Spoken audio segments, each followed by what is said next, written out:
guitarist Dr. No. How you doing? And bassist Darryl. What's up? Now, when you guys started out, you're known now as a kind of a cross between reggae and hardcore, for want of a better comparison. When you started out, you came from a jazz fusion background. Is that right? We're just basement fusion.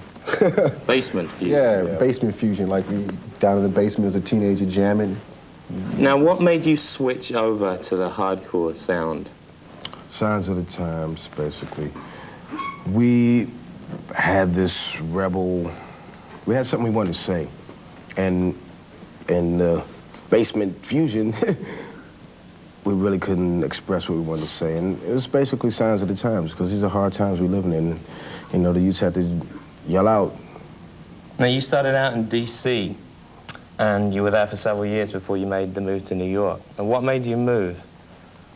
DC's for politicians and restaurant owners, really. We played enough there, you know. We played a lot in Washington. We had a hard time playing down there. We mostly played like basement parties and stuff like that. They actually banned us. Yeah. So we said, all right, we'll go up to New York. We don't want to stop at Philly or Baltimore or something like that. So we just said, all right, we'll go up to New York. Now, why were you banned? Why did that happen? This is when, I guess in those days they called it punk rock. I don't like to really use classes and whatever. This is in the beginning days when the new music was coming up to America, and a lot of the promoters and the club owners and whatever, nobody really understood the music, which is true in rock and roll from ever since, or anything different. People usually take the negative response.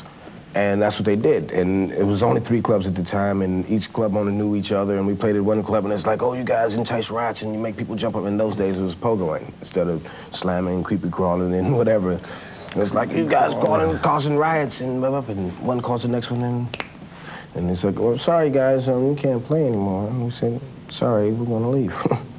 And so you came up to New York. Well, that's all the old days. Right now, you guys have a new album called Quickness, and when we come back, we're going to talk about that and also watch your new video. Stay right here for more of Bad Brains.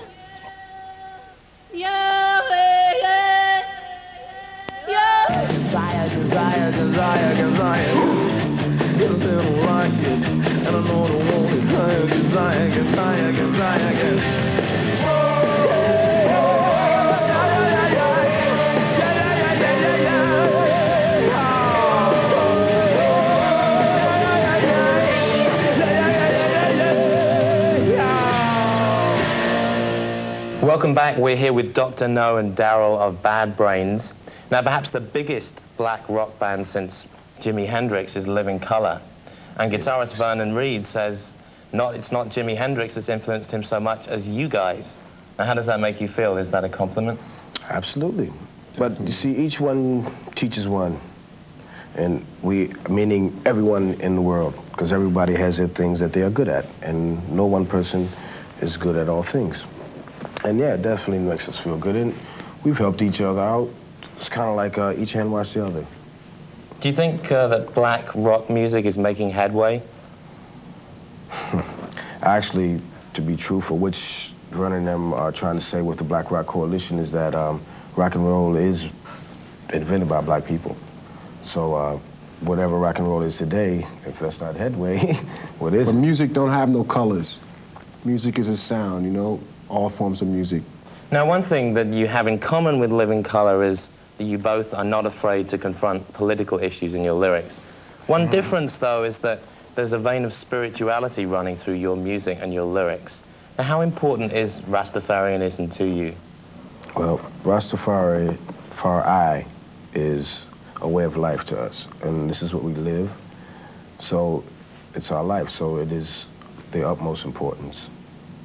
And as you said, we do touch on some political aspects, but that's basically because they relate to certain spiritual things, messages that we're trying to get across, which is basically, you know, there is God. And you guys have a new album, Quickness. Is that a biblical term, quickness? What does that mean?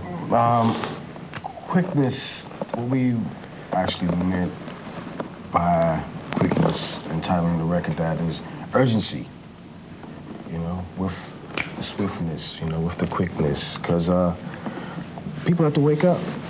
In the 90s, it's the 90s, and, you know, we got a lot of things to do, and we are the ones inheriting this earthly situation here, which, as we all know, is not too stable. And urgency as far as awareness and consciousness, you know. And right now you're waking people up with a video called Soulcraft. Now what's this song about? Well, Soulcraft is riding basically on the wings of God. You know, God is the craft, and, you know, it's from the soul. Just fly the Soulcraft. Put your trust in God, you know?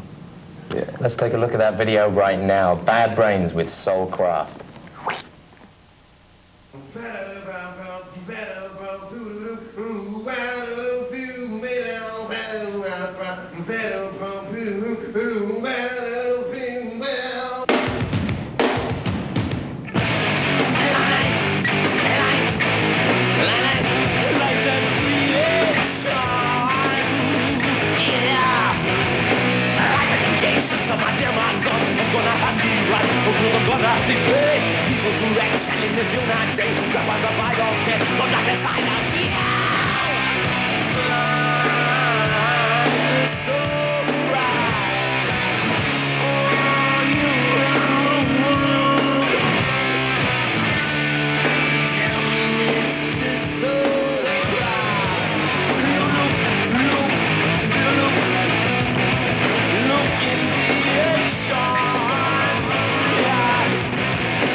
From their new album, Quickness.